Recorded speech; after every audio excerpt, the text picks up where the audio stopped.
Hello, folks. Thank you for being here today for Survivor Stories. We have Arci Gray here today, and she has graciously agreed to share her story to answer your questions. The way that's going to work is there's something at the bottom of your Zoom window called Q&A. If you go to the bottom of the window, when you click on Q&A, you can type in a question or a comment, and we'll get to as many of those as we can as we're going through. Don't wait for either of us to stop talking because, you know, the whole idea is Archie's going to talk a lot because we want to give her as much opportunity as we can to share her story. So we'll interrupt here and there as we get your questions coming in. Once again, click on Q&A at the bottom of your screen, type it in, and we'll check it out, and I will read those back to Arci as we go through the presentation. Now, I would like to welcome Arci Gray. Thank you so much for being here today. Hi, thank you for having me. I'm really excited. Well, I'm just thrilled that you and other survivors are willing to come here and be candid and tell their stories. By the way, if I haven't told anybody yet, my name is Michael Broussard. Sometimes I forget to introduce myself. Michael Broussard of Ask a Sex Abuse Survivor. So today, we want to give you the opportunity to tell your story in exactly the way that you want. If there are things you want to say that I'm not asking you, feel free to go ahead and just continue off of whatever you're saying. But hopefully a lot of things will grow out of our conversation as well. The first thing I want to talk to you about, I want to ask you about, is if you would share something about how your story begins, basically what happened. So I guess, most impactful part of my whole story, I can probably sum up in two or three sentences. And we can kind of unpack it and unravel it sort of backwards in time, if you will. So essentially, 2 days before my 37th birthday, I was kidnapped. I was held captive for 4 days. I was beaten for hours at a time, tortured. I was raped multiple times. And ultimately, I escaped as a knife pierced my throat. So I survived what I call almost murder. Uh, so that that's the pretty impactful part, but definitely the more important part is all the things that happened before that and all the things that happened after that in my life. So Well, you're talking about all the things that happened before and happened after. And I want to say right away, I'm very sorry. Somebody needs to apologize to you. So it's going to be me. I'm very sorry about the hell you went through because that is horrifying. Okay. And we all have horrifying stories, but every one of them deserves attention and support and honor. Um, so would you like to talk a bit about your life before the incident happened? absolutely. So um, sometimes, so there's a whole lot that I go into, especially with my clients, talking about this and how we don't victim blame, and there's that fine line between taking responsibility for your own healing and victim blaming. But one of the things that I very candidly say is that I walked right into it. And it basically started when I was 4 years old. I was sexually abused, two different abusers, some simultaneously. One was teaching the other, and it went on for years until I was a teenager. And it only stopped because the abusers no longer had access to me. And there was, I mean, shame. There was a lot of behavioral issues and things that came about as it of it. People thought that I had ADHD. Um, they I missed a diagnosis of dyslexia because everything was just attributed to some behavioral problem, defiance, inability to concentrate, all of these things. So all the trauma symptoms got missed. And that kind of snowballed over the course of my life. As a teenager, I ended up in an emotionally abusive relationship. Never became physically abusive, other than throwing things at the wall, or he'd get very angry playing video games and throw things, and I would be collateral damage.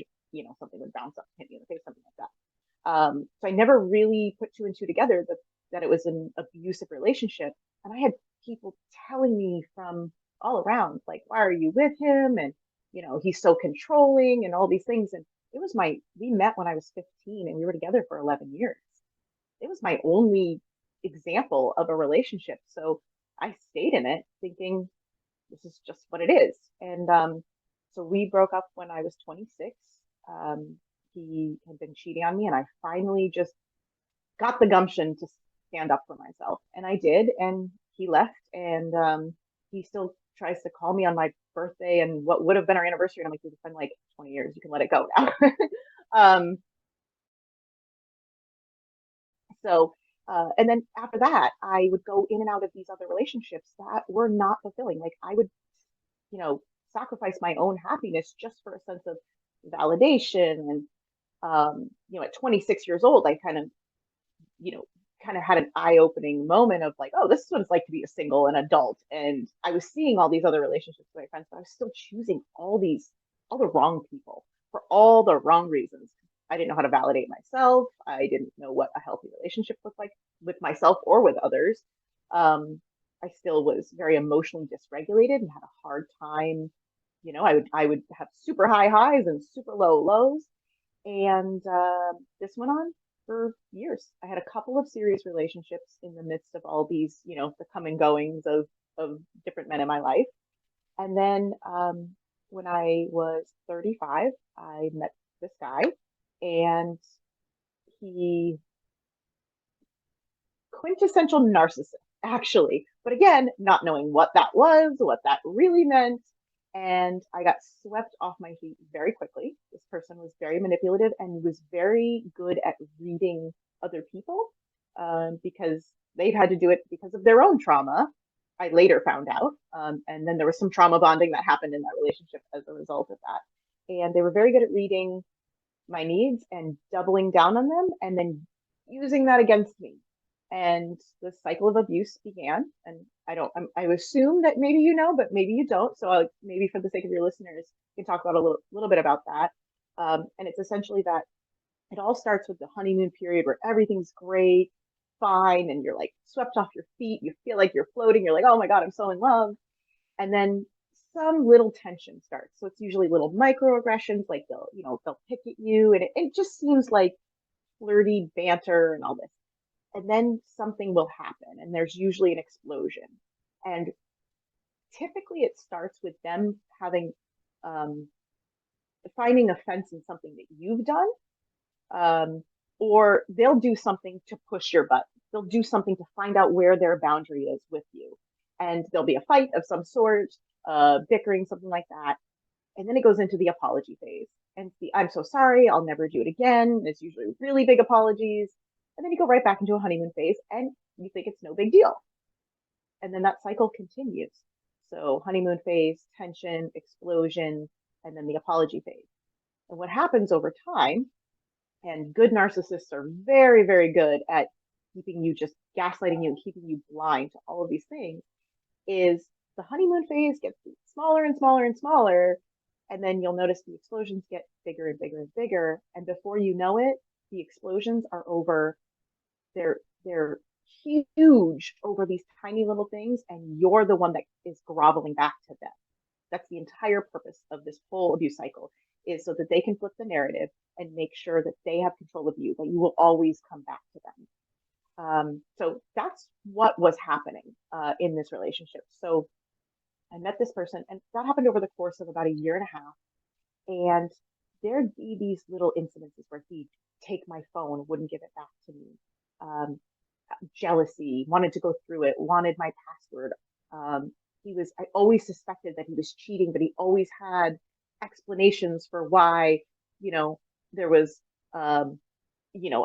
something of another girl's thing left at his house. And he was always, oh, it's my brother's girlfriend's here, it belongs to her. And all of these things seem totally plausible in the moment.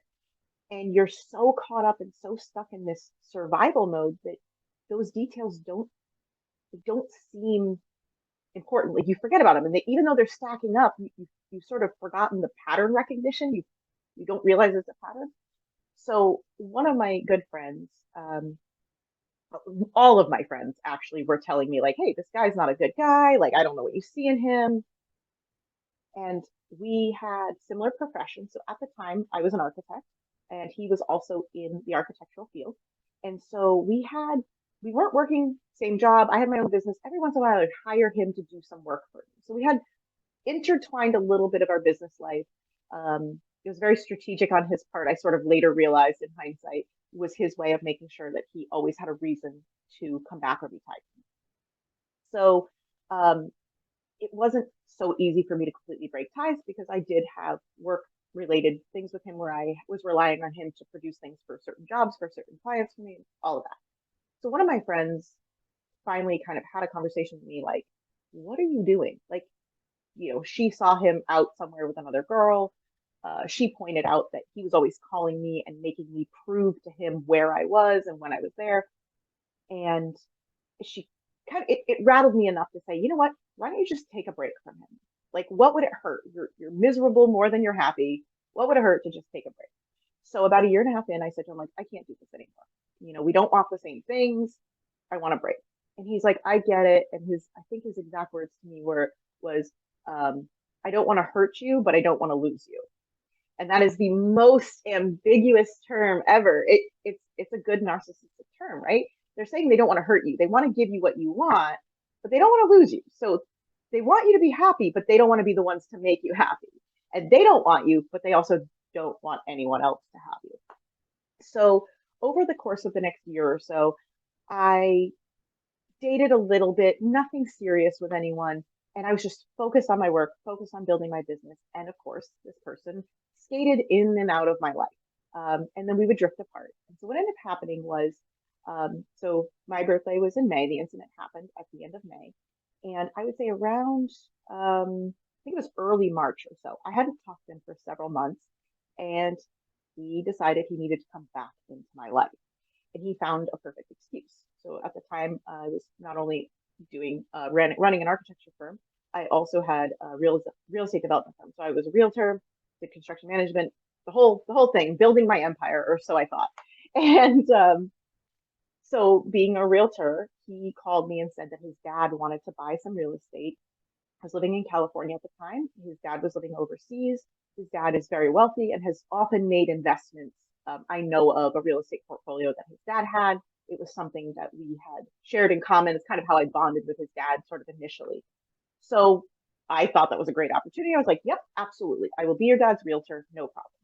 So for a couple of weeks, almost every day, I was showing them several properties. And they had put in multiple different offers for investment real estate in the millions. So his dad was very serious. I believed very serious about this. And then his dad being overseas, their like financial market, it just crashed. This was back in March of 2018.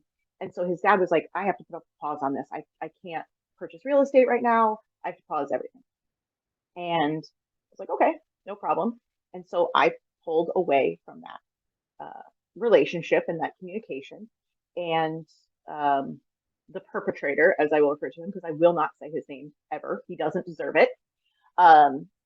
He started to panic, and tension was building. He was blaming me, telling me it was my fault, that offers weren't accepted. Like, he couldn't take any personal responsibility. He also had to translate, by the way, for me and his dad. His dad and I don't speak the same language. So he was in control of all the communications back and forth. So he was telling his dad one story and then telling me a different story. So all this tension was building up again, right? And this is in the cycle of abuse. But I didn't recognize that because I believed I was removed from the relationship. But I still was connected with him. There's still a relationship, even if you feel like you're not in a romantic relationship or you don't have a deep connection with them. So this tension is building up. He's frustrated. I later found out that the purchase of the real estate was not for his dad. It was supposed to be for him. So his dad pulling out of the deal at the very last minute was really, he felt it was taking something away from him, not his dad. So he felt a personal, like he was victimized somehow in the scenario and he had to blame someone. So he blamed me. So as I said, 2 days before my 37th birthday, he called me and it was late at night. He texted me, I'm sorry. It was late at night, probably around 10 o'clock or so. And he's messaging me and he's just trying to get my attention. He's really agitated. I'm like, what's going on? And he's like, we need to call my dad. Now, his dad was back overseas. So 11 o'clock at night, about 11 o'clock at night at this point. doesn't seem ridiculous to call his dad, who it would be about 8 o'clock in the morning next morning. So it made perfect sense to me. So he's like, come over to my place, we'll call my dad. And so I, as stupid as I was, at 11 o'clock at night, dropped everything for a client because I was chasing a buck. Um, and I got there, and he was clearly agitated. He was pacing back and forth, probably at this point drunk or high. I hadn't seen him take anything, but he wasn't himself. He I went into so he lived in a high-rise building with a security and a front desk that you had to check in through security to go upstairs. And I went into the lobby, and usually they knew me well enough, they would either buzz me up or they would call him and just say, hey, she's here. And they called and they said, he doesn't want you up, you have to wait here for him, he'll be down in a minute. Like, okay. So he comes down and he makes me drive. He gets in the passenger seat of my car and he's telling me to just drive all around weird places. And then finally he stops at a gas station, goes in, gets cigarettes. And he's like, you better be here when I get back. And he took my phone with him. I was like, what is going on? Like, this is when like the hairs in the back of my neck started to stand up. Like, this is when I was like, something's not right. Because he was really quiet and I kept saying, like, what's going on, And he really wasn't answering me much.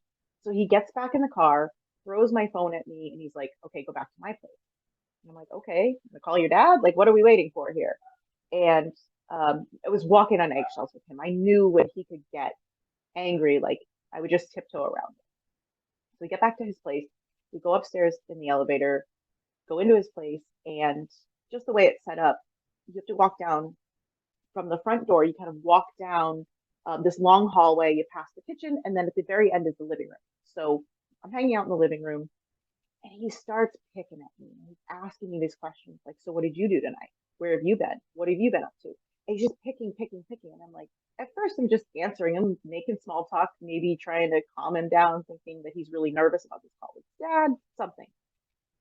And he just like, he starts pacing and he's like coming closer to me and just being like a dominant force. And I'm tall. I'm about 5'9", and he's maybe only an inch or two taller than me, but he was just making himself a big person and just getting right up in my face. And I was like, okay, I'm gonna go. And I took my hand and I pushed it on his chest, like, I'm gonna go. I'm gonna leave now. And as soon as I did, he like chest bumped me and pushed me backwards. And I was like, let me go. So I had taken my shoes off. I had my shoes in my hands and I was getting ready to go, like tried to leave again. And he kept pushing me backwards farther and farther and farther. And finally I came forward and I pushed him forward and he grabbed me, like he was gonna push me back. And I had the shoes in my hand and I just whacked him across the head with them. So not the smartest move. But it was an instinct, like, hey, get off of me. And that was it. That was the excuse he needed to reciprocate. And he grabbed me by the throat. He picked me up with one hand, like up high, slammed me down on the couch, and he held me until I passed out. And it felt like an eternity, but it was probably like 5 seconds. And then I woke up from that, being picked up and thrown across the room. I landed on my hands and knees, and the beating started. And I'm willing to answer any more questions. I know that your audience can often be triggered, so I will spare people details. If you want to ask, please do. I have absolutely no problem sharing all the details. But essentially, over the course of the next 4 days, he was scrolling through my phone. He was beating me repeatedly. He even hurt his own shoulder hitting me, so he switched to the police ended up calling it like a bamboo rod, and it was about 18 inches long and maybe 2 inches in diameter, and it had this really sharp burr on it, and he was hitting me with that. He was ripping my hair out. I was raped multiple times. There was one point in the course of 4 days where I had actually fallen asleep. Like my body was just completely physically exhausted, and he grabbed me by the hair and dragged me out of where I was sleeping, and it started all over again. And ultimately, I escaped when a knife pierced into my throat. He tried to slit my throat, and that's when I was able to um, actually break free. I was able to knock him off balance just the way that he was sitting when it happened, and I scrambled and I found a cell phone laying on the bed. So um, that's the gist of the details. Like I said, there's a lot. Anybody has any questions, I'm happy to answer them. Um, but yeah, Um, spoiler alert, I survived. that is, I won't say incredible story because it's perfectly credible because I've heard things like that before. We've all heard things like that before because of the community we live in, because of what we've all been through in different ways. Um, I will say, just from my point of view, you hitting him with your shoe, you called that a bad idea or a stupid idea. I can't remember exactly what wording you Yeah, used, but I don't think it was either of those things. It was what was at your disposal, fight, flight, yeah, freeze, or fawn, yeah, and you were trapped in a situation. A lot of us get criticized for quote unquote not fighting. yeah. Um, and not fighting doesn't mean you're not under threat. That's true. You That's were under very a true. I mean, you fought. You also, it sounds like you also backed away because you had to survive. Uh, the notion that people sometimes say that you let this happen, you did not let this No, happen. I did not. This is just from my point of view. Yeah, Um, I'd like to back up a little bit to something yeah, that's relevant to what you just said and some of the stuff you said before as well, because you said you were abused at the beginning of your life when you were 4 years yeah, old. yeah. Um, do you feel that you got any, whether it was intentional or unintentional, but sort of cultural from your family and your surrounding world at the time, training that made you susceptible to being controlled or susceptible to putting aside your own needs and your own safety? Did you did you Absolutely. learn those kinds of lessons? Yes, absolutely. So that's really interesting. So one of the things that I work with now with my clients, it's a huge component. It's about a re-victimization and why does it happen? Why is it that survivors of even one instance of sexual abuse or sexual assault or domestic violence are 13 times, it's insane, 1,300% more likely to experience another instance of domestic violence at some other point in their life? Like, that is not a statistic that can just be ignored. That's not a coincidence. There are legitimate things that go into it. It is a huge component of what I work with my clients now on, because you can heal from trauma, you can grow, you can do all those things, but if it just keeps happening, doesn't matter how much work you do if you don't learn to prevent it and change things that you do have control over in the future. So, absolutely, yes. When I was 4, and it may have happened sooner, the reason I remember 4 when it started was there was a parent that actually walked in and caught something in action, something happening.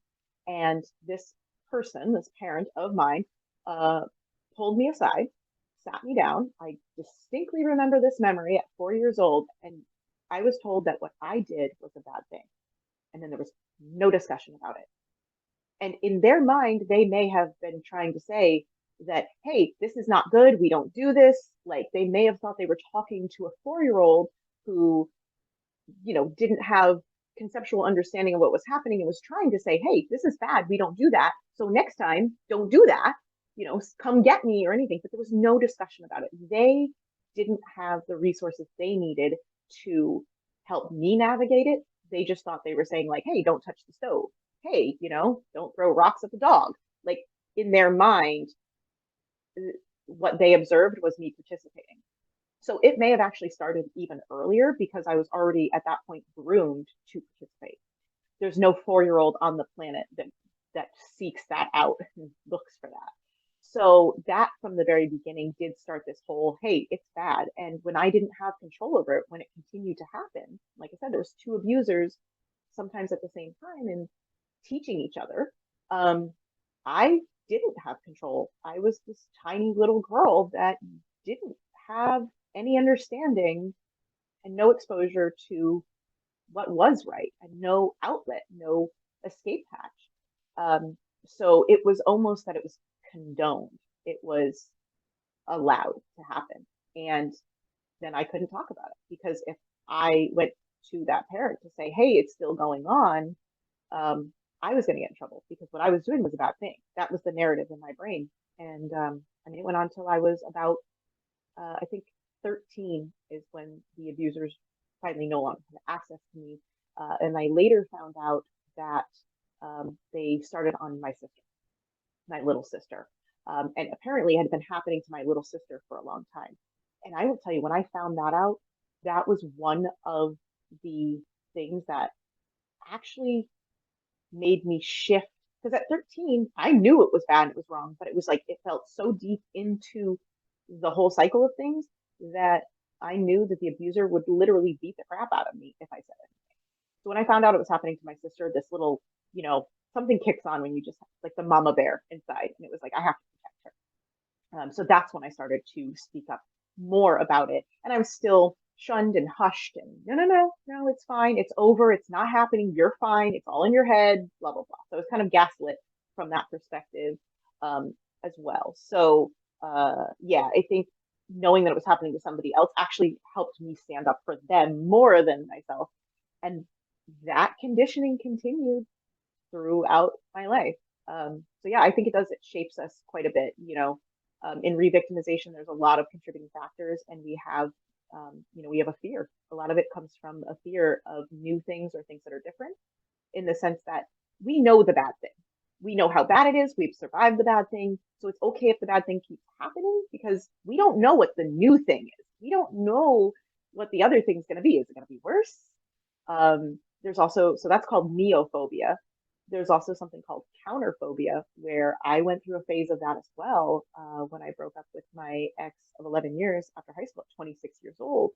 So the idea of counterphobia is, oh yeah, I got this. I'm going to go seek out danger. I'm going to go seek out these big, scary things and prove to myself that I do have control over it.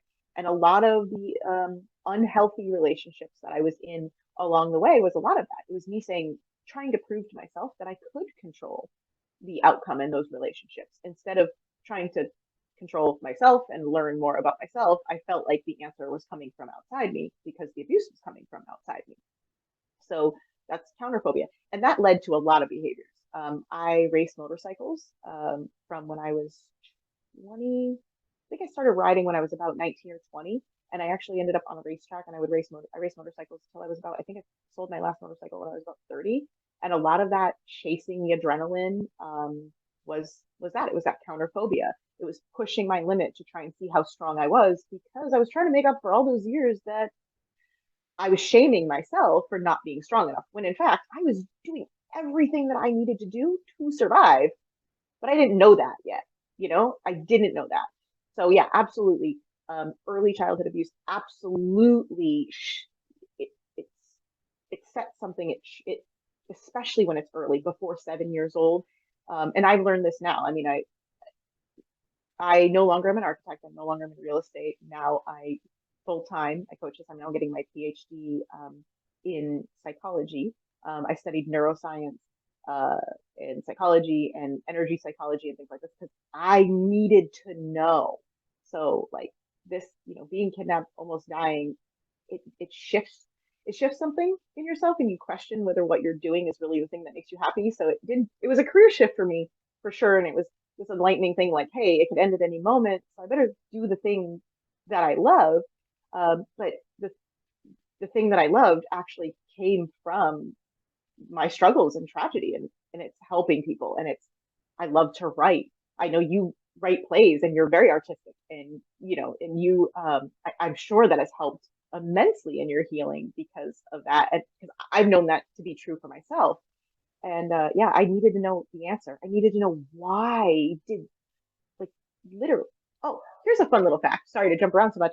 I found out that the number one question asked in therapy to therapists are, why does this keep happening to me? And because I asked the same question, and my therapist was like, hey, I have a weird statistic for you. And I was like, really? Like, I'm not the only one asking this question. And I was like, so what's the answer? She's like, I don't really know. she didn't have an answer, and she had theories, and my therapist was excellent because she was more of a coach than just a therapist. She would be like, hey, go read this book. Hey, go learn this. Like, I think this is good for you. And so and then I would find information. I'd come back to her and I'm like, hey, what do you think of this? And she's like, I don't know. I'll read about it. So we had this really great relationship to we built sort of this healing journey together. And the fact that she said that's the number one question asked of most therapists, I was like, I need that answer.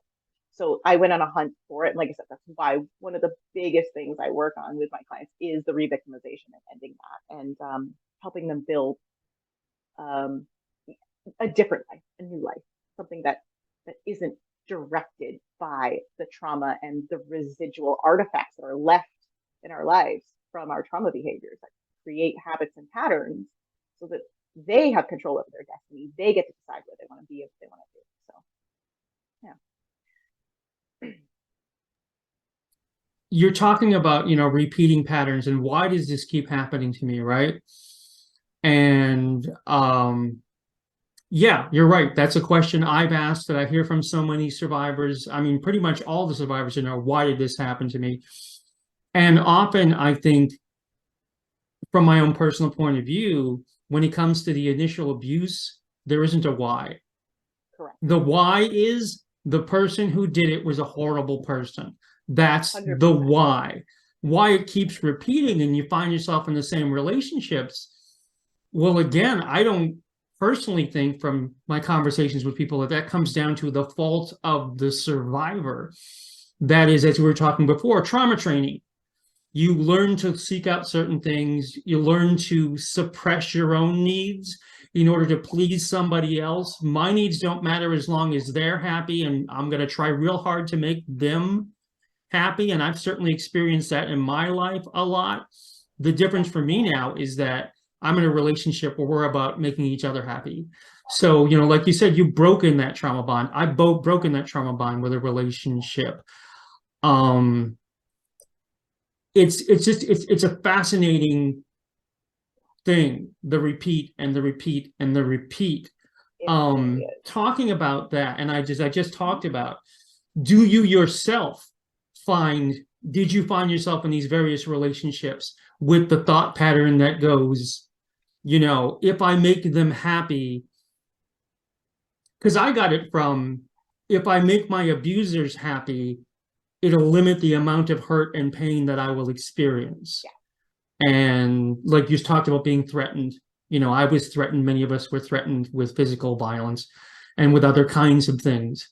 Did you find yourself doing that, going, if I make them happy, I can limit, and you think that it comes from the early training and the midlife training and all that? It does. And something that, and I want to circle back on another point that you brought up too in a second, but yes. So in my neuroscience training after the fact, in my quest to figure out the why, I've learned something, that our brains will, in order to prevent pain, will actually put us through pain. It's counterintuitive, but it'll prioritize pain. And so that's a function of the brain. That's neuroscience. And so, yes, we will suppress our own happiness for safety. And even though safety hurts, like, it hurts our happiness, it keeps our physical body alive. So our brains have 3 jobs to do. And they have to do them in this order. Number 1, they have to keep you safe, not secure, safe. There's a difference. Number 2, they make you happy. And number 3, they help you grow. And this is why we get stuck in survival mode. This is why we struggle with our businesses and all these things in our lives, is because we're stuck in this survival mode. So, excuse me. So to answer that question, I think that yes, there was the grooming that you're talking about, which is the manipulation, especially when you're developing, your brain is developing when you're young. So that is this grooming to remain quiet, suppress your own needs, make the other person happy. All of those things are completely legitimate, and they are happening to you in the sense that you don't have control over them. These are things that are getting solved in your subconscious mind. So while there are all kinds of contributing factors to re-victimization. And even if it's not re-victimization, it could be trauma symptoms, trauma habits, patterns that we have in our lives, the self-sabotage we do, right? Things like that could all stem from these their responses to the traumatic event, and it could come from the grooming. So what I wanted to circle back on was, you're correct. The initial abuse happened because someone was an a-hole. Somebody just couldn't handle themselves, couldn't figure out what they needed, and maybe they were abused before, which is such a small percentage of abused people actually abuse. And you can try to have compassion for the fact that. Can I interrupt you for one moment? Yeah. I think it's marvelous that you just said that, because there's this cycle of abuse concept that has gone through the mental health community and through our culture that has now been completely and totally debunked by the reality of the kinds of abuse we're talking about. Only a tiny percentage of, as you said, if you look at the stats, at credible stats, a tiny percentage of abusers of this kind go on to abuse. I will say very quickly, because I don't want to interrupt you too much, but as a male survivor, I went through this shame that I had to fear that I was going to become an abuser, because there had been this research done. And this research had been to interview people who committed sexual crimes, men who committed sexual crimes who were in prison. Yeah, and ask them, they did it from the wrong side. You're right. The wrong sample. Ask them, were you abused? And they took from that there was a significant percentage of people who were men who were sexually abused, who would be sexually abused children. But what it was is there was a significant portion of men who sexually abused who were it's not the same thing. Correct. And when it got debunked, it was like, actually, this many people, we don't have that cycle of abuse. We care for each other. We care for each other. So that's, I don't want to interrupt you too much. I'm done now. Continue. No, it's it is a really good talking point, because you're right. So most abusers have been abused. Most abused do not continue the cycle. And you're right, very clear distinction to make. And yes, part of the healing journey, at some point, you do get to this brick wall where you have to say, okay, can I forgive my abuser? And for everybody, the answer is completely different. You can forgive yourself for the shame and all the things that came with it. You can forgive yourself for the hindsight. Oh, I should have done this. I should have done that. And you can forget them. You don't have to forgive. And that's a whole nother can of worms, and it's probably give me a whole series on that, to be honest. So I will leave that at that. However, what I will tell you is that you can take all of your actions, my actions as an adult and my actions as a child, and go all the way backwards and say, you know what, you're right. Something literally happened to me. Something was not my fault. Something I didn't choose to participate in. Absolutely. Was not my fault. However, something I did not learn until after, when I was in physical therapy and trying to recover from, what like I said, I call almost murder. We talked a little bit about gallows humor and how, you have to kind of put a little bit of a spin on it sometimes.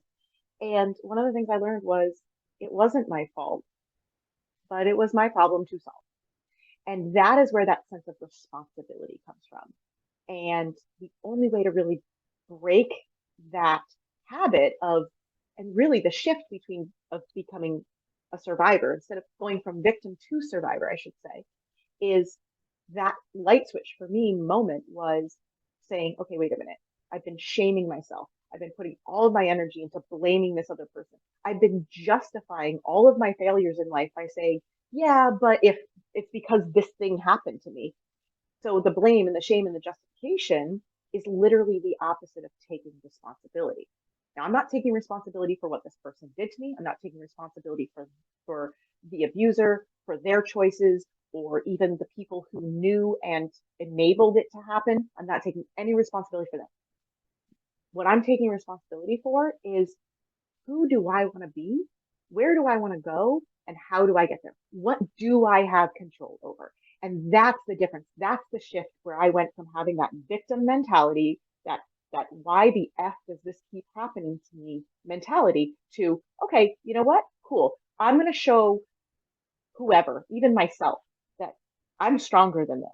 And I'm going to figure out the why. I'm going to figure out what I can do. And I'm going to focus on what I do have control over to get me to where I want to be. We have a couple of questions here. Yeah. That was amazing, by the way. That was absolutely amazing. A little later on, if we have time, I want to talk to you because you're studying psychology about neural pathways, but not right now. Okay.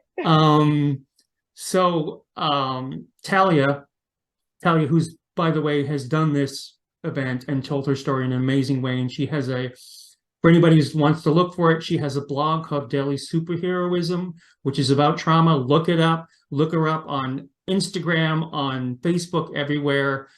Talia says, you are very well-centered and well-spoken about what happened to you. What was the process or journey like for you to go from those traumatic events to where you are now? Also, you have mentioned clients. Could you explain what you are doing now? Absolutely. So thank you, Talia, for your question. And thank you. That's a huge compliment. I definitely, for most of my childhood and adult life, was considered a flake and a liberty gibbet and all the other nicknames that were given to me by family and friends because I was totally dysregulated, couldn't focus, could not get words out in any order. So that's a huge compliment to me because that makes me feel like I've come a long way. So make sure, and Michael, help me out here, make sure that you keep me on track and that I don't lose all the points of those questions. But so I think I'll answer hopefully the first one first and follow up if I miss your question here. So for me, my healing journey to go from that moment of I was in the hospital after I was able to call an ambulance. They came, I ended up in the hospital, and I was in the trauma ward. And people talk about their near death experiences where they're laying on a table and there's lights and you feel like you're abducted by aliens and everything. I experienced that moment very consciously. There were literally about 10 people standing around me. I was completely naked. There are these bright lights on you, and there's just people touching you and x-raying you and pulling blood and doing all this. And there was this one woman who she put her face in front of the light so that she wasn't just a silhouette to me. And she told me her name, and she's like, I'm here. I'm the one holding your hand. And I know she was like, and she's like, you talk to me. Don't worry about what they're saying. You focus on me. And I know, like, that brings me to tears. Those moments, those heroes, I hear about these stories, and it's the heroes that get me. I can tell my story. I'm unaffected. And that is a huge part of this healing journey. One moment. Yeah. The heroes like you. That's all I'm going to say. Now back to what you were. Awesome. Thank you. So she held my hand, and as everything went on, they finally finished MRIs and x-rays and all these things. And it was this hustle and bustle to, control the bleeding in my throat and all these things. And I remember the sensation of like the cold table and all these things, but I don't remember any of the details other than just all these noises and her holding my hand. And so she rolled me into they rolled me into this other room. They were going to move me to this other room because they had to stitch up my throat.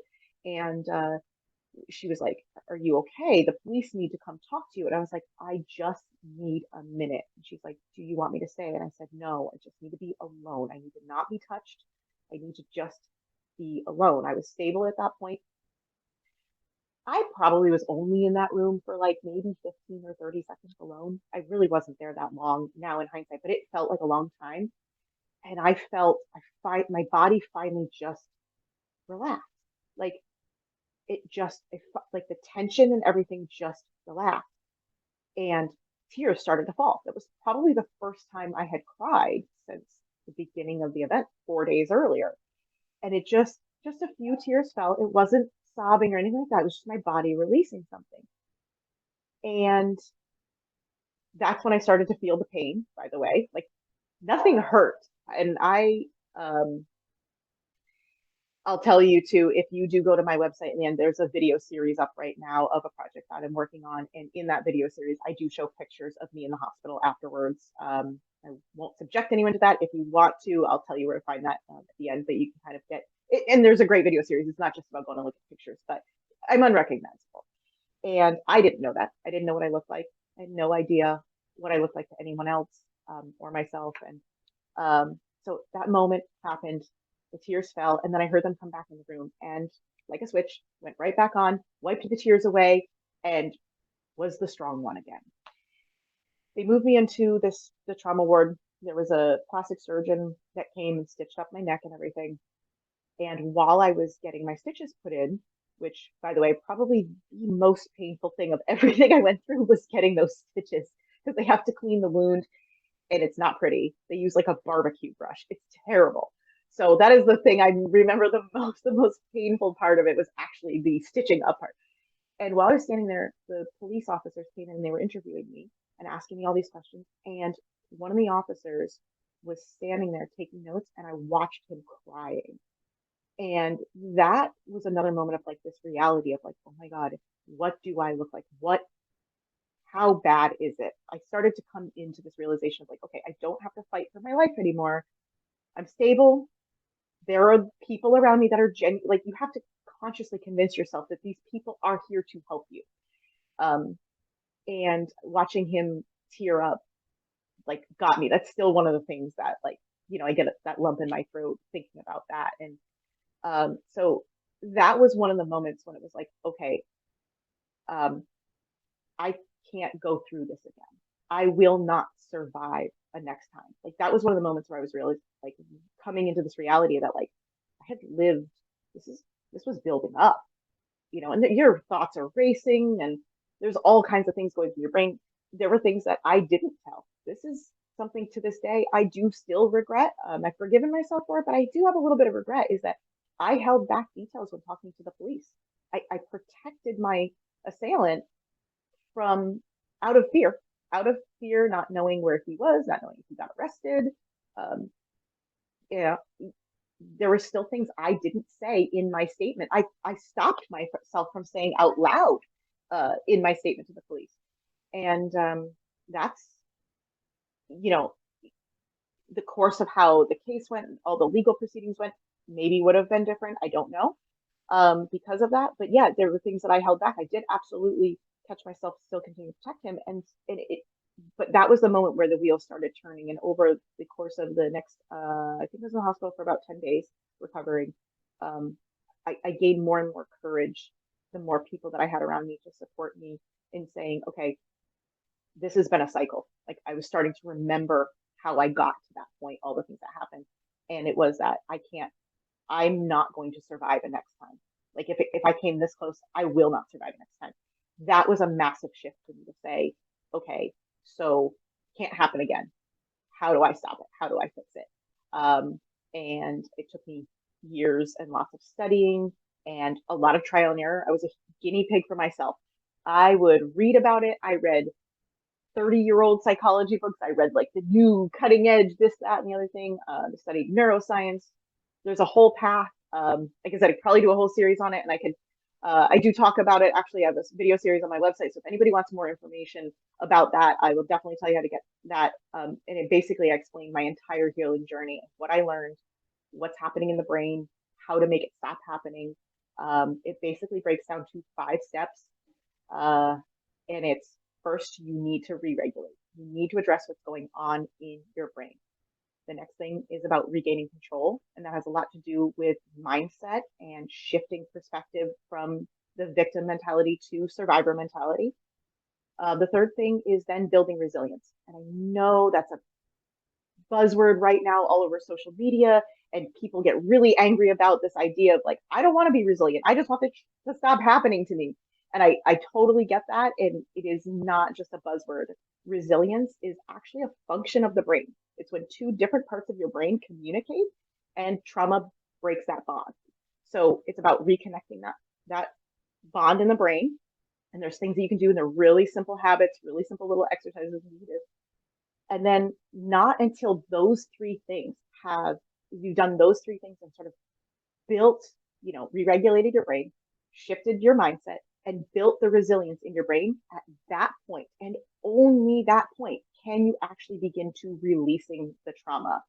Because most therapies, medications, all these other things do one of 2 things. They either mask the symptoms or they try to dive deep down and go right into, why talk therapy is more dysregulating and causes more problems for people than it does help sometimes, is that until you've built up enough resilience for your brain to, it's sort of dispassionately narrate your story.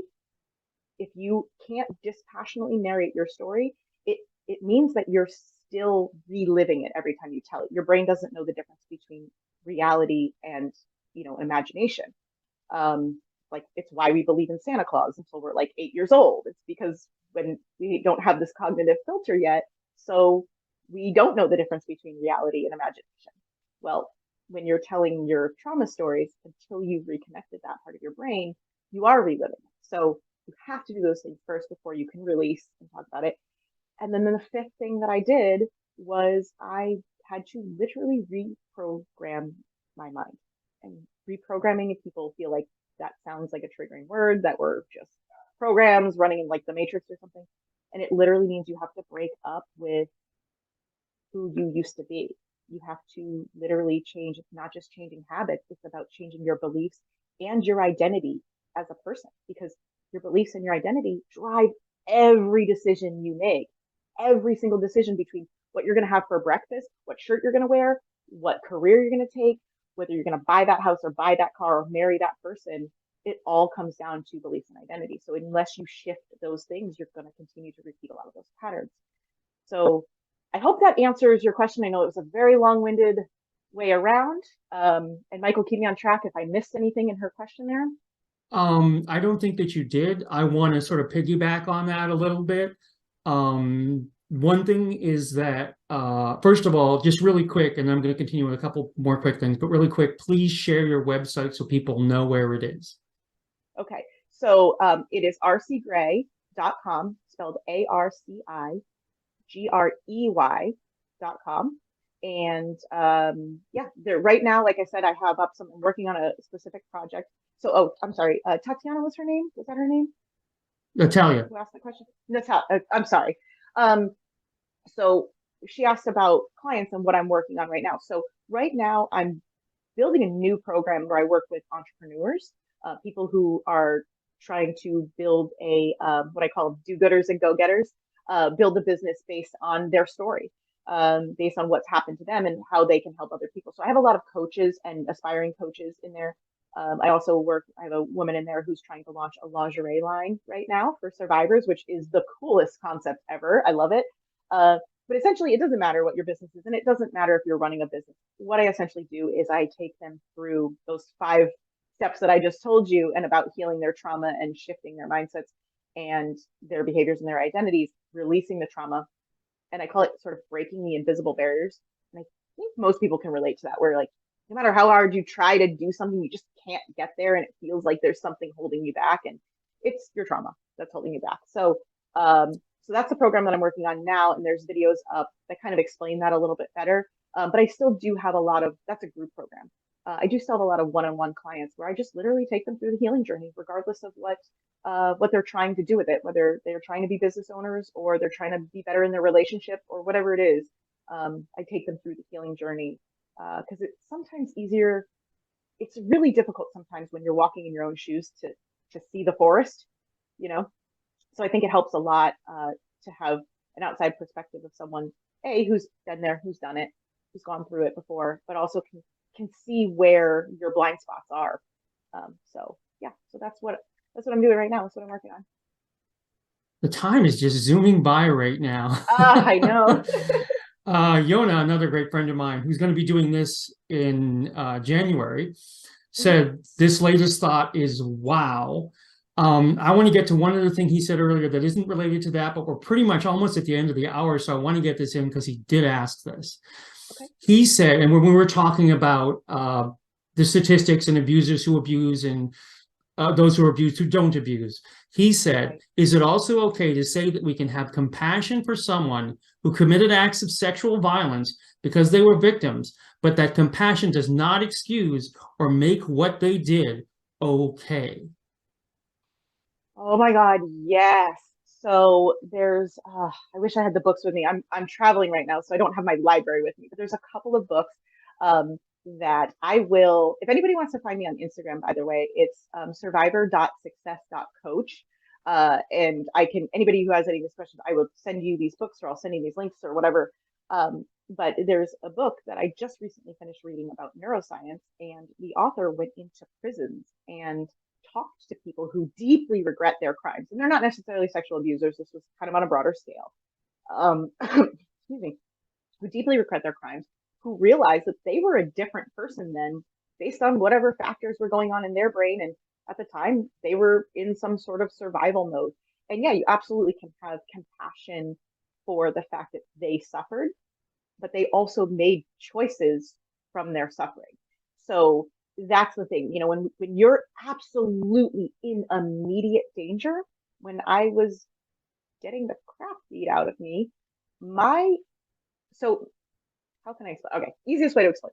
When you're in survival mode, literally, when you are feeling absolute danger, either emotional, physical, whatever it is, your brain turns off your thinking brain and your emotional brain, and it only turns on the amygdala in the back. It's the only thing that's on. And I talk about this kind of the line I use. If you're being chased by a lion, that's excellent. You don't want to think, you don't want to feel, you want your brain to send all of that energy to your legs so you can run away. And then when we're no longer being threatened, when we're no longer in immediate danger, our thinking brain and our emotional brain come back online. But sometimes they don't come back all the way because we didn't have all the resources we need, right? We don't know that we're safe from the lion. We still worry about that lion could still be breathing right outside the cave. You could hear him breathing. So when that's the case and we remain in survival mode, our thinking brain and our emotional brain kind of come in and out. They come in and out, they come in and out. So oftentimes people make decisions in those in and out states. They're not actually in danger. They're not actually in survival mode. And that's when a lot of crimes are committed. Repeat crimes get committed because people learn that they've gotten away with it, that that's just the way of life. They create it as a habit. So that's when we stop having compassion for the people who made a decision. Somebody steals a loaf of bread from a grocery store, they need to eat. They need to feed their family. We have a lot more compassion for that person than we do for the guy that just loses it and beats the crap out of somebody, or a murderer or a rapist, right? So yes, you can have compassion that this person is struggling through something. The line that I draw, I have compassion for the person who did this to me. What I don't have compassion for is that he's not taking any responsibility for it. He is not trying to genuinely correct the errors of his ways. He feels no remorse. What I'm not doing is I'm not taking responsibility for his healing, not taking responsibility for his punishment. The only thing I'm doing is taking responsibility for myself. So I can say, you know what, that's really sad. Something terrible happened to him that led him to make those choices. Cool. And that's where it ends, like right there. And the rest is cool. What can I do to help myself right now? So one of my little taglines is, we've all heard that success is the best revenge. Well, forget revenge. Sometimes success is the only justice you'll see. So this is why you have to focus on yourself. Your own success, and whatever that looks like to you, is totally different and completely valid to every single person on the planet. Like, it's what you need, and you're allowed to give yourself that. In fact, you need to give yourself that. Yona, who just had that question before, said, who is the one taking responsibility? This is awesome. Now, I agree with him. This is awesome. I find this whole discussion fascinating. Is it okay if we go a little bit over here? Yeah, absolutely. Just a little bit, continue with the conversation. And I know not Yeah. everybody will be able to stay with us. I get that. There is a thing, and it's a whole separate issue that comes up. I've been on many panels with psychological professionals, psychiatric professionals, and sometimes they ask you the questions they should be asking the professionals. And one of the questions I got asked was, you know, as somebody who was sexually abused as a child, and there was other things later, but is there a cure for these predators? Is there a proven cure for these predators? And I said, well, apocryphally, because I've talked to other survivors, I've never heard of one changing their ways. Statistically, the stats show that a pedophile predator in particular has anywhere between 50 to 100 victims during their lifetime. So I'm telling you, I don't know this as a professional, but I know it from other survivors that I don't see a cure. Then I turned to the head of the psychiatric department at Penn and said, what do you see, doctor? And he said, there is no proven cure. So that becomes a whole thing by itself. There's no proven cure for somebody who's actually a pedophile predator as opposed to somebody who committed one crime. And that's unfortunate. It would be nice if there was. I think because there is none, we need to do the work to make ourselves safe, and when we can, to help others to be safe. And like you're doing, spread the information about how to take control of your life and how to be the person that you can be. You talked about becoming the person you were before the abuse.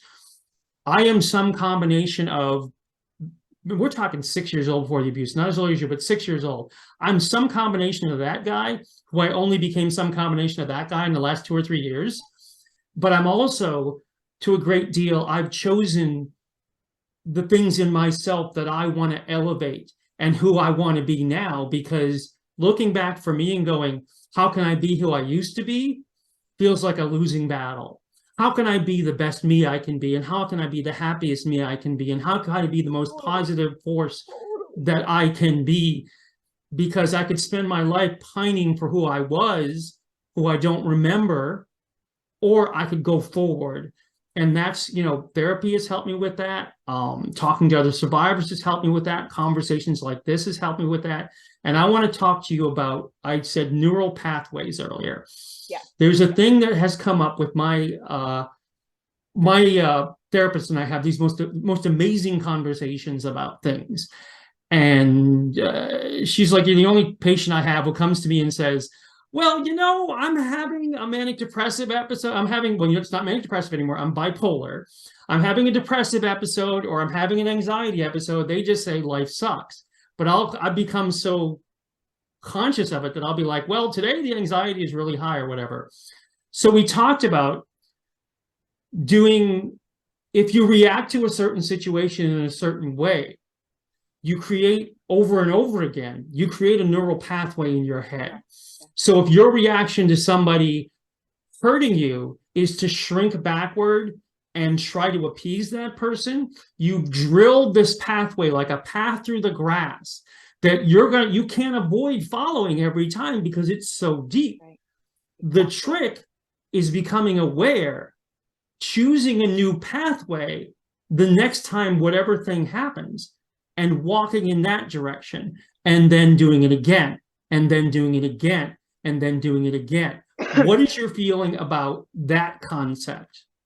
Okay, so that's huge. So the reprogramming phase is what I talk about in my process that I went through. And I mean, it took me, once I figured out this process, it took me years to figure it out. Once I did, in 10 months, I went through the whole thing and I was like, totally different person.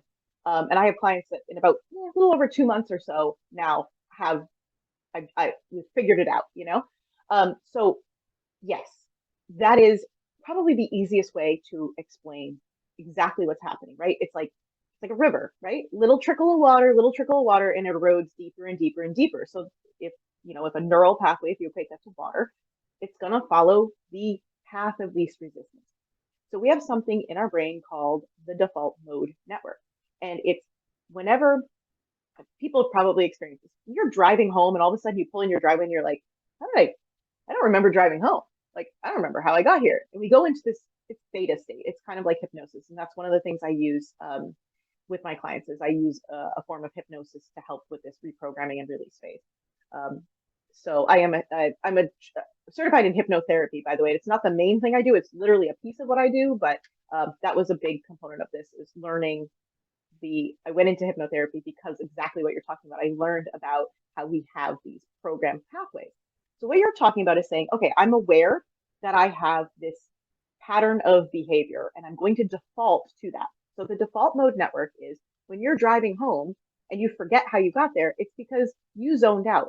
But your default mode network in your brain made all the decisions for you to keep you safe and get you home. Now, the same thing happens whenever you're in a heightened emotional state. It's the reason why we binge eat like our favorite chips or cookies.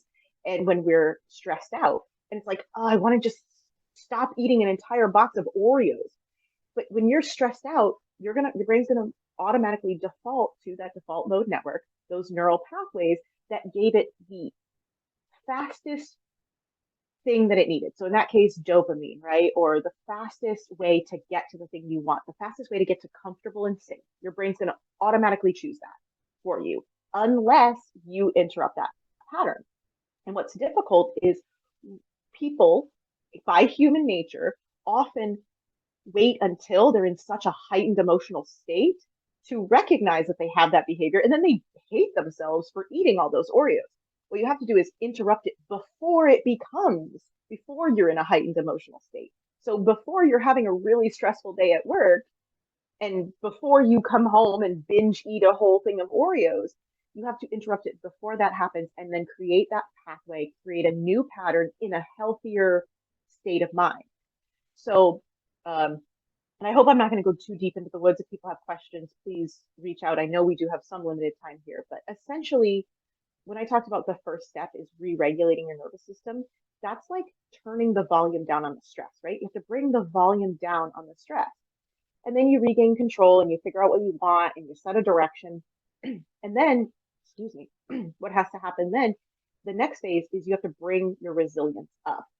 So if you're trying to, when your stress level's super high, you're trying to build resilience or try and regain control or try and not eat the Oreos, you can't reach that.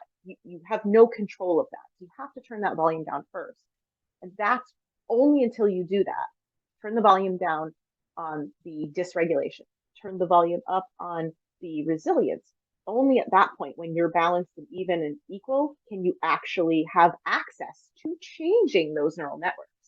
So I think that's why people fail at New Year's resolutions. It's why cognitive behavioral therapy fails over, I think the statistic is set for 70% of patients, cognitive behavioral therapy fails for trauma. And it's because your physiological need in your brain is not met yet. Your resilience isn't built yet. So you have clearly come a really long way. So one of the indications of knowing whether therapy, some sort of therapy, whatever it is working, is your ability to, as I said before, dispassionately narrate your experience. And whether that's a past story or something you're currently experiencing. So for you, when you come in and you're like, hey, I'm all over the place today. I think you said, you say you're having a manic day. The fact that you can have the ability to recognize that and say, hey, this thing is happening. I'm watching it happen in myself. I'm narrating it happening, shows that you have, in fact, built the resilience to be able to do that. You actually have, so your brain might be dysregulated, but your resilience is picking up the slack. Or let's say you haven't built the resilience, but if you can bring your dysregulation down, that can pick up the slack. So you're never going to have, like, I still get stressed out. I still feel anxiety. Like, I'm not going to erase these uncomfortable symptoms from my life because we want to feel those things. Like, because anxiety and excitement are the same thing. It's just the meaning we put to it, right? Like, I don't want to be numb to things. I want to experience happy and I want to experience sad, more happy than sad, but I want to know those feelings. I'm not trying to erase that or numb myself, but to be able to say, hey, you know what? Like, my relationship right now, the partner that I'm with right now, we have an incredible relationship. We have this incredibly strong relationship because we literally have the ability to say to each other, like, hey, are you a little dysregulated right now? Because, like, something's going on. Like, you're a little edgy. Or vice versa. I can say to him, like, you know what? I am super dysregulated. I need to take a walk, which is called forward ambulation in the neuroscience world. And he's pretty big in the neuroscience world too. So we say this. He's like, I think you need to go forward ambulate. And he's totally right. Like, he knows when I'm dysregulated, and we both know how to help each other kind of recalculate those things. And so, yeah, redoing those neural pathways and everything is a huge component of, oh, this is the other thing that I wanted to mention too. Like you said, when you have these behaviors, they start from this place of security, safety, right? You need to be safe. So you do this behavior, and then your body's like, hey, that worked. I'm going to do that again. And I'm just going to keep doing it. Even though there's other choices, this is the one that works. This is the easiest way for me to get to the thing that I want. So what ends up happening is we start with thoughts. If you consciously aware, a thought that you think over and over becomes a belief. And then when you believe the thing over and over and over, that belief gets tied to your identity. And that identity is exactly that default mode network that you're, those neural pathways, that's an identity. That's a series of values, beliefs, strengths, weaknesses, needs. It's all of those things that we have as a human being. And that creates every decision that we make. So until we can change that and change that identity, you're going to continue under heightened emotional situations to make the same habitually bad decisions. And then in hindsight go, why do I keep doing that? And it's not your fault. It's your subconscious mind, which is your brain, making decisions for you to keep you safe. So we can be mad at ourselves, or we can shame ourselves for it, or we can say, hey, okay. Or we can say, okay, hey, you know what? Why don't I take care of the problem before it's a problem? Why do we buy insurance? You buy car insurance or homeowners insurance or health insurance, right? So that you have the thing you need if it ever becomes a problem. So let's do that first. Let's buy insurance on ourselves. And that is when you put yourself into a balanced state, you re-regulated state, high resilience, and that's where we regain control. So you're never having to work on willpower. Willpower is always going to fail. By January 4th, how many people have given up on their New Year's resolution because they ran out of willpower, because they didn't have the resources in place first. So yeah, that's huge. It's like the fundamental part of what I do. So many things there to talk about and unpack, but I want to say a couple things from my point of view with going through this and trying to learn to react differently to things. Among the things I deal with, and we all have a laundry list of things and they have various names. I'm bulimic. It took me until not too long ago to realize I was bulimic. It's because my grandmother showed her love with food, and when I was at her house, I was safe. I know that now. Okay, I understand that. The thing about that, and you can use this, I think I use this for everything, where you're talking about going in ahead of time, having discussions with yourself about how you react to certain situations, looking consciously about how you have reacted and going, okay, so let's unpack that and see what that was actually about.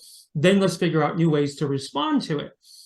I think also one of the key things for me has been the ability to forgive myself, even going forward, that there will be times that even when I do all these things and work these things out when I'm conscious, that I'll still make the unconscious mistakes because the pile got too deep. And that's okay, because you just get better as you go along. And if you spend time going, well, you knew better than that logically, so you shouldn't have eaten that box of cookies. You should have been aware and you weren't aware. Well, for me, that was just me stopping myself from going forward.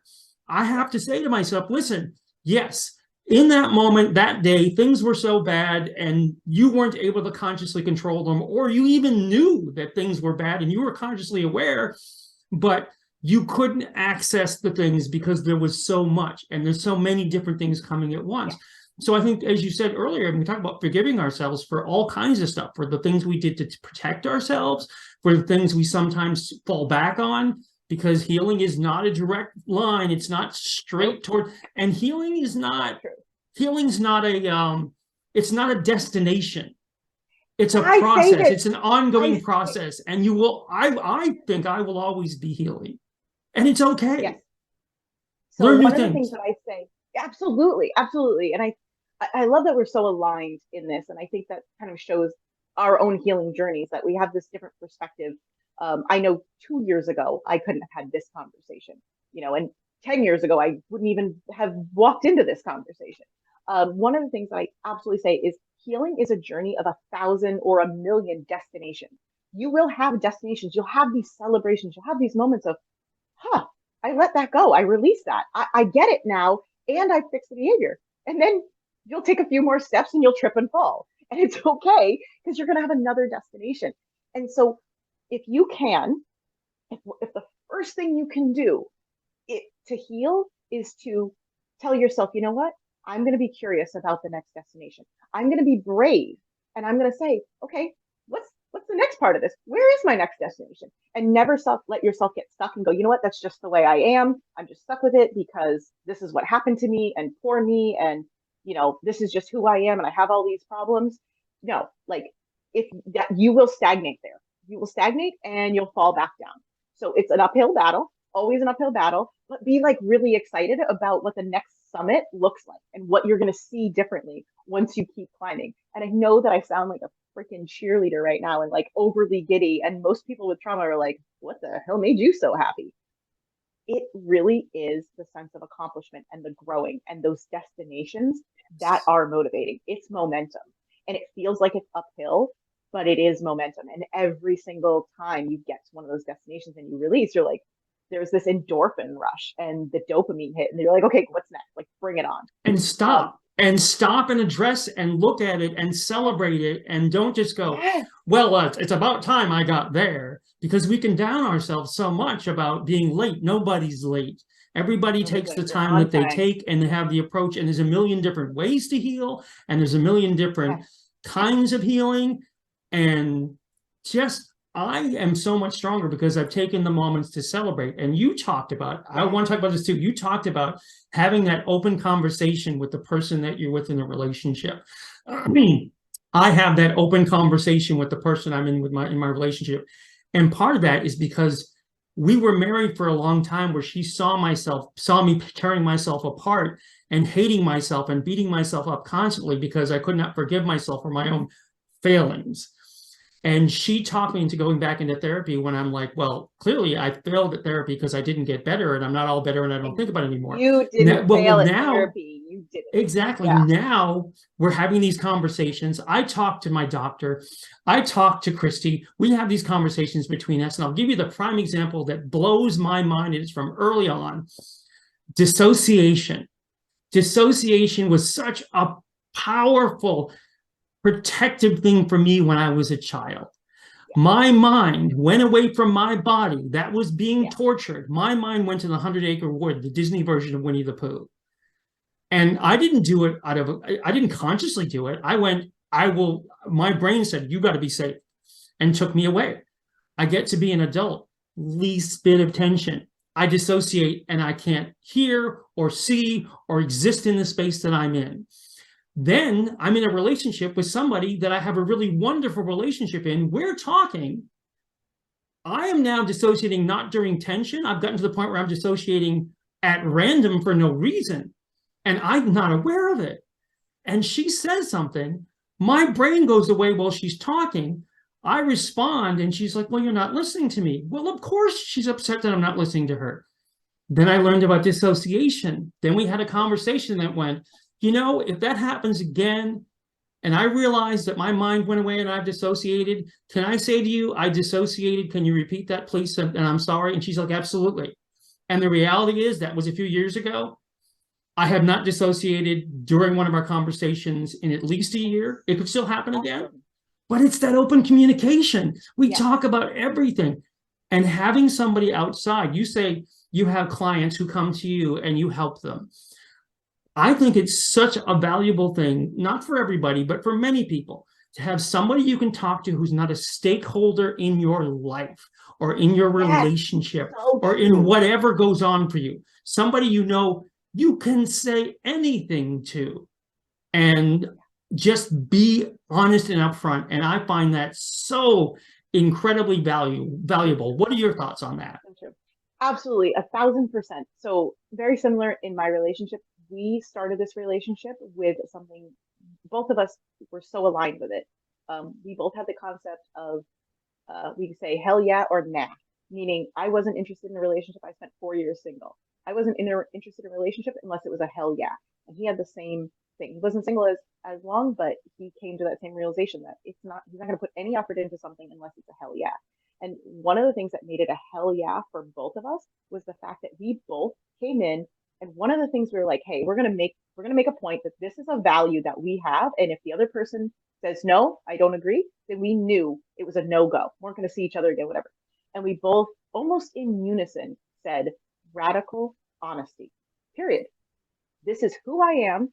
Here's what I'm feeling. Everything that I'm feeling and thinking is completely valid, even if I'm wrong, even if I think that he did XYZ and I just can't see what really happened. I think that he didn't, I don't know, didn't take the trash out, whatever it is, doesn't matter. Like, it's radical honesty. It's, hey, from my perspective, this is what I'm seeing. And we know that we're on the same team. we're on the same team. It's never a contradiction. We're never fighting with each other because we both come to it and said, hey, you know what? We've had these experiences. We know that these experiences in the past have shaped us. And here's who we want to be. This is the person I want to be. This is how I want to interact with you. And if I'm not living up to that, let me know. Redirect me. Let me know. Give me the opportunity to be that person. Let me know, hey, I'm dissociating. Hey, I'm being loud. Anybody ever tell you, like, whoa, you're being loud? Like, take the volume down. It happens to Yeah. me all the time. I do it. It happens to me all the time. And it's like, oh, yeah, wait, I don't want to be the super loud person, in the restaurant. I want to be a person that can have a conversation, you know?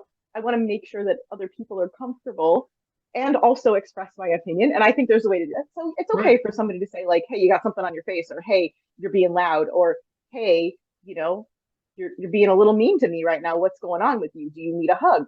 And we come to that place of, hey, I know you're on my team. So when you say something to me, it's not to hurt my feelings. It's intentional to make sure that I'm holding myself to the standard that I want to be as a person.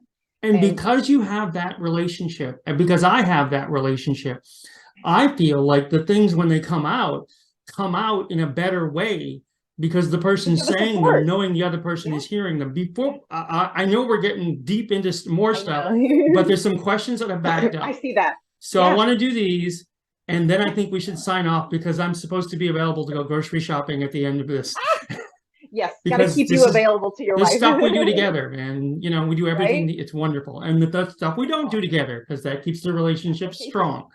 Um, Exactly. okay, so What is the other uh, question? you don't have to respond to this, but it's just funny that Yona, back when we were talking about insurance, said laugh out loud, I sell insurance. That's just hilarious. Okay, so Kathy's another person that I know who's absolutely amazing, one of my friends in the community. Says, I want to say thank you for coming and telling your story. I always learn so much when I come here. Thank you for helping other people. You are an amazing survivor. Again, not necessarily an answer, question that should be the answer, but you need to hear that and know that. Thank you. Now, Thank you. Chia has joined our community fairly recently, and she is incredible. She is thoughtful. She is interesting, like all of these people are. Um, Chia says, curiosity brought me here, and healing brought me here. I will never stop healing. Thank you so Yay. much for sharing your story and insights on what you do, Arci. Thank you, Michael, for always providing this wonderful space for survivors. Wishing you all a wonderful holiday. Again, not a question, but a statement. I think if we dive into something else, it's going to be 4 more hours because I can do that. Me too. And so what I want to do right now is just do my little housekeeping stuff before we close out. First thing I want to tell everybody is if you're not already on our mailing list, hold on, let me spotlight this in the middle of the screen so you can all see it. There it is. So you can subscribe to our mailing list at tinyletter.com/askasurvivor. You will get notifications about all the survivor stories, our survivor poetry readings, our survivor groups, which have been incredible the last few months. Whenever there's a performance of my play, Ask a Sex Abuse Survivor, that's also interactive. Anything that we do, anything that's going on, how to be involved. If you want to contact us for any reason, you can get me at askasurvivor@gmail.com. If you want to tell your story, if you're a poet, if you're whatever you need from us, whatever we can do for you, the point of Ask a Sex Abuse Survivor is to amplify survivor voices. That means your voice. So if you need me for anything, you have any questions, you can get me there. Now, I want to say thank you again to Arci for being here, for sharing so candidly. And Arci, if you have anything you want to say before we go, please go ahead. Well, first of all, anybody who had asked, I'll just give you my contact information again in case you guys have any more questions. You need help. You just need an ear from, somebody who isn't, like you said, Michael, invested in your life. I'm here. So you can find me on Instagram at survivor.success.coach. And you can go to my website, rcgrey.com. And that's Grey spelled with an E. So ARCIGREY.com. currently what you'll find up there, like I said, is I'm launching a new project. It's a new growth program where I work with entrepreneurs or anybody who's trying to achieve a new goal that's stuck behind some barriers. And then I do one-on-one coaching. And what I really want to say to everybody is like, this is amazing energy. And thank you, Michael, for creating this community. Everybody who's come here, I've done a lot of things like this, either in support type groups before or other storytelling type environments. And I think people hearing other people's stories are very, very important. But I would have to say that your community has had some of the best energy that I have connected with. A lot of people are coming in and, there's this skepticism when we're victims and we have this worldview that the whole world's out to get us. And that's one of the identity things you kind of need to break up with. But your community has this great energy and is so welcoming and just, I can feel it. Like I didn't meet them. I didn't get to see them, which is unfortunate. I wish I could meet all of you guys. But I love the feedback and I hope that you guys continue to stay curious. And the one thing that I would say is really look at your healing journey as just that. There's going to be a million destinations, and every time you think you've arrived, you really are going to grow. And just like be brave and stay curious. And every time you hit a hurdle, say, you know what? Like I'm gonna dive into this. I'm gonna dig this up and figure out what this is, because that is healing. That's what healing is. So I hope everybody just continues to stay curious and has the best energy. I love it here. Thank you for the kind words. You are right. The people that I've been fortunate to be involved in this community are amazing. The group we have today here are amazing. Everybody's got different interesting perspectives. Just so everyone knows, January 4th is going to be our next survivor support group. So if you sign up for the mailing list, you will hear about that and be able to participate in that. It's very important for one reason, one very important reason. I'm about to take the holidays off so that we won't have any Ask a Survivor stuff until January 4th. The holidays can be tough for a lot of us. Anything that you've gone through, that January 4th group, that's where you can unload it, because we all understand. So thank you, Arci. Thank you to all the incredible people here today. And I will see you all in the new year. Bye-bye.